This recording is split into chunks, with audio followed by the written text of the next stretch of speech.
இன்னும் ஒரு சகோதரர் என்ன கேட்கிறாருன்னு சொன்னா, நாங்க ஒரு ஜனாசாவை வைக்கின்ற நேரத்துல வீட்டுல ஒரு ஜனாசா ஏற்படுத்தி அந்த ஜனாசாவை நாங்க ஒரு தட்டுல போட்டு வச்சிருக்கிறோம். அதை கிப்லாவை நோக்கி தான் நாங்க வைக்கணுமா என்று கேட்கிறார். கொழும்பை சேர்ந்த ஒரு சகோதரர் கேட்கிறார். ஒரு ஜனாசாவை வீட்டுல நாங்க வைக்கும் பொழுது கிப்லாவை நோக்கி தான் அந்த ஜனாசாவை வைக்கணும், அப்படித்தான் ரசூலுல்லாஹ் நமக்கு வழிகாட்டி இருக்கிறாங்கன்னு சிலர் சொல்றாங்க. அது சரியானு தான் கேட்கிறாரு. அப்ப இறந்தவர்களை, அவர்களுடைய உடலை, சடலங்களை கிப்லாவை நோக்கி திருப்பி வைக்கணும் என்று சில ஹதீஸுகள் சொல்கிறது. ஆனால் அந்த ஹதீஸுகள் எல்லாம் பலவீனமான நிலையில் இருக்கிறது. எந்த மாதிரி ஹதீஸுகள் வருதுன்னு சொன்னா, நபிகள் நாயகம் ஸல்லல்லாஹு அலைஹி வஸல்லம் சொன்னதாக ரசூல் ஒரு முறை என்ன சொல்றாங்களாம், ஃபகால ரஜுலுன் மின் அஸ்ஹாபிஹி, ரசூலுல்லாஹ்வுடைய தோழர்களில் ஒரு மனிதர் கூறுகிறார் ரசூலுல்லாஹ்விடம், யா ரசூல் அல்லாஹ், அல்லாஹ்வின் தூதரே, வகமில் கபாயிர், பெரும் பாவங்கள் என்றால் என்ன என்று கேட்கிறாங்க. அப்ப ரசூலுல்லாஹ் சொல்றாங்களா, ஹிய திஸ்உன், 9 பெரும் பாவங்கள் இருக்குது.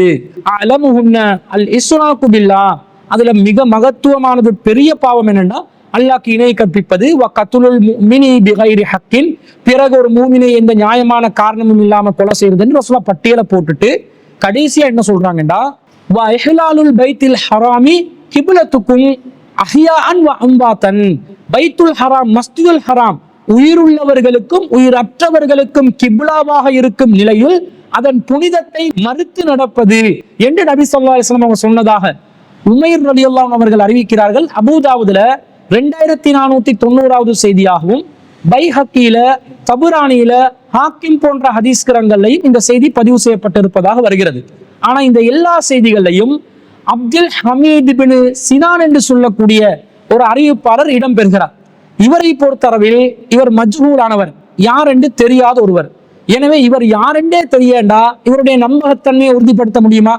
அவர் நினைவாற்றல் உள்ளவரா, இட்டுக்கட்டி சொல்லுவாரா இல்லையா, உண்மையாளராக இருந்தாரா, நம்பகத்தன்மையில நல்ல நல்ல வலிமையானவரா இருந்தாரா இல்லையான்றது தெரியல.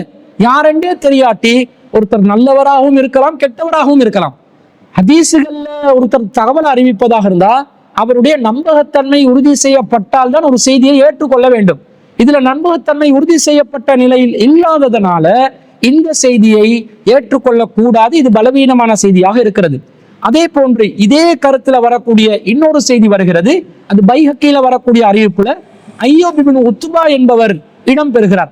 இந்த அய்யூப் இப்னு உத்பா என்பவரும் நினைவாற்றல் குறைந்தவர். ஹதீஸுகள் அறிவிப்பதுல அவருக்கு ஞாபக மறதி இருக்குது, அவருடைய நினைவாற்றல் குறைவா இருக்குது, ஒன்று கிடக்க ஒன்று அறிவிச்சிருவாரு என்ற நிலையில இருப்பதனால இந்த செய்தி பலவீனமான செய்தியா இருக்குது. அடுத்தது அன்பிற்குரியவர்களே, இந்த செய்தி ஆதாரபூர்வமான செய்தின்னு ஒரு வாதத்துக்கு வச்சுக்கொள்வோமே, இந்த செய்தியை நடைமுறைப்படுத்தலாமா? கொஞ்சம் யோசிச்சு பாருங்க. உயிருள்ளவர்களுக்கும் உயிரற்றவர்களுக்கும் கிப்லாவாக இருக்கக்கூடிய மஸ்ஜிதுல் ஹராமுடைய புனிதத்தை மறுப்பாங்க, அதுவும் பெரும் பாவம் என்று ரசூலுல்லாஹ் சொன்னதா வருது. வ இஹ்லாலுல் பைத்தில் ஹராமி கிப்லத்துக்கும் அஹ்யாஅன் வ அம்வாத்தன், உயிருள்ளவர்களுக்கும் கிப்லா, மௌத்தா போனவங்களுக்கும் கிப்லா, அந்த கிப்லாட புனிதத்தை மறுத்து நடக்கிறது பெரும் பாவம் என்று ரசூலுல்லாஹ் சொன்னதா வருது தானே. அப்ப உயிருள்ளவர்களுக்கு கிப்லா என்று சொன்னா என்ன அர்த்தம்? உயிருள்ளவர்கள் உயிர் வாழும் போதெல்லாம் 24 மணித்தியாலமும் கிப்லாவை முன்னோக்கி தான் அவர் இருக்கணுமா? அவர் வேலைக்கு போறதா இருந்தாலும் கிப்லாவை முன்னோக்கி தான், இப்படி சைடுக்கு தான் நடக்கணுமா? அவர் வீட்டுக்கு போறதா இருந்தாலும் கிப்லாவை முன்னோக்கி சைடுக்கு தான் நடக்கணுமா? அல்லது வேறொரு சில பேருடைய வீடு கிப்லாவுக்கு பின்பக்கத்துல இருக்கலாம், அப்ப ரிவர்ஸ்ல நடக்க வேண்டி வருமா? இப்படிதான் மார்க்கம் சொல்லுமா? ஒருத்தர் வாகனத்துல போவாரு, கிப்லாவை முன்னோக்கி போகணும் என்று வந்தா, நம்ம இலங்கையை பொறுத்த அளவுல வடமேல் மாகாண திசையில கிப்லா இருக்குது, அவர் கிழக்கு மாகாணத்துக்கு பயணம் செய்யணும் என்று சொன்னா எப்படி பயணம் போகலாம்? போக முடியாம போயிருமே. அப்ப கிப்லாவை புனிதப்படுத்தணும் என்றா 24 மணித்தியாலமும் கிப்லாவை முன்னோக்கி இருக்கணும் என்று அர்த்தம் இல்லை. ஒருத்தர் உயிரோடு இருக்கிறவர் கிப்லாவை புனிதப்படுத்துறது எப்ப? அவர் கிப்லாவை நோக்கி தொழணும், அவருடைய தொழுகையை கிப்லாவை நோக்கி அமைக்கணும். ஐவேளை தொழுகையை தொழுகிறார், உபரியான தொழுகையை தொழுகிறார், சுன்னத்தான தொழுகைகளை தொழுகிறார். இப்படி தொழும் போது திசைகள் எதென்றாலும் பிரச்சனை இல்லைன்னு இருந்து தொழக்கூடாது. அல்லாஹ் தஆலா ஃபவல்லி வஜ்ஹக ஸத்ரல் மஸ்ஜிதுல் ஹராம் என்று அல்லாஹ் சொல்லிட்டான். நபியே உன முகத்தை மஸ்ஜிதுல் ஹராமை நோக்கி திருப்புங்கன்ட்டான். அப்ப எது மஸ்ஜிதுல் ஹராமா இருக்குதோ அந்த கிப்லாவை நோக்கி நாங்கள் நம்முடைய முகங்களை தொழுவும் போது திருப்பிக் கொள்ள வேண்டும். தொழுவும் போதுதான் திருப்பணும். அப்ப உயிரோடு இருப்பவர் தொழுவும் போதுதான் கிப்லாவை நோக்கி தன்னை திருப்பிக் கொள்ள வேண்டும் என்றால், இறந்தவரும் தொழுவும் போதுதானே கிப்லாவை நோக்கி அவரை திருப்பிக் கொள்ளணும். அப்ப இறந்தவருக்கு தொழுகைன்னு ஒன்று இருக்குதா? இறந்தவருக்கு தான் எல்லா செயல்களும் துண்டிக்கப்பட்டு விடுமே.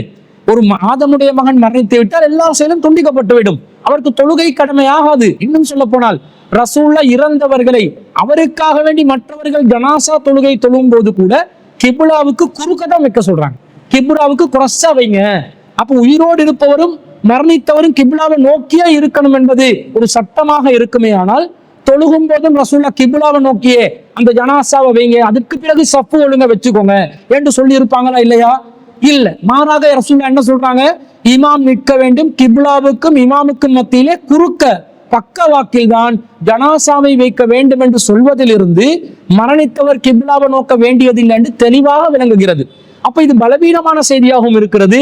அந்த கருத்தும் கிப்லாவை முன்னோக்கணும் என்பது மரணித்தவருக்கு பொருந்தாது என்பதும் தெளிவாக விளங்குவதனால ஜனாசா ஒன்று நாங்க வீட்டுல வைக்கும் போது கிப்லாவை முன்னோக்கி வைக்கணும் என்றது இல்லை.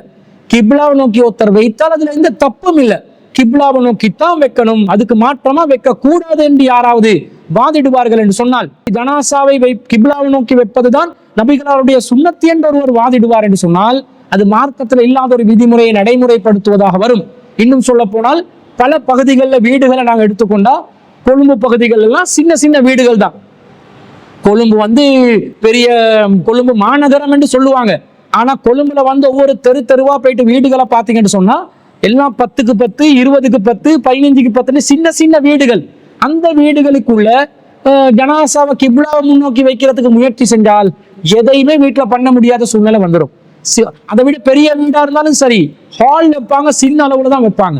அப்ப ஜனாசாவை கிப்லாவை நோக்கி வைங்க, கிப்லாவை நோக்கி வைங்க அந்த வீடுகள் இருக்கின்ற அமைப்புக்கும் அது பொருத்தமானதாக இருக்காது, நடைமுறை சிக்கல்கள் வரக்கூடியதாக இருக்கும் என்பதனாலும் இதை மார்க்கம் நமக்கு வழிகாட்டிய ஒரு விஷயமாக இருக்காது என்பதை மேலதிகமாக நாங்கள் விளங்கிக் கொள்கிறோம். எனவே ஜனாசாவை கிப்லாவை முன்னோக்கி வைக்க வேண்டும் என்பது எந்த ஒரு சட்டமும் இல்லை, அதை நாங்கள் கடைபிடிக்க வேண்டிய அவசியம் இல்லை. ஒருத்தர் கடைபிடித்தால் மார்க்கம் கட்டளையிடுகிறது என்ற அடிப்படையில் இல்லாமல் அவர் விரும்புகிறார் என்று சொன்னால் விரும்புவதை செய்யலாம். எந்த திசையை நோக்கி வச்சாலும் பரவாயில்லை என்று இருக்கும்போது கிப்லாவை நோக்கி வச்சா நல்லது என்று ஒருத்தர் நினைச்சா, நான் அதை விரும்புகிறேன் என்று நினைச்சா அதை செய்யலாமே தவிர அந்த செயல்பாட்டில் அவர் ஈடுபட்டதனால் அதற்கு பிரத்யேகமாக நன்மைகள் அல்லாவிடம் கிடைக்கும் என்று எதுவுமே இல்லை. அப்படி நன்மை கிடைக்கிற காரியம் இருந்தா அல்லாவோ அல்லாவுடைய தூதரோ அதை நமக்கு மார்க்கத்துல வழிகாட்டி இருப்பாங்க என்பதுதான் அதற்கான பதிலாக நாங்கள் பதிவு செய்து கொள்கிறோம்.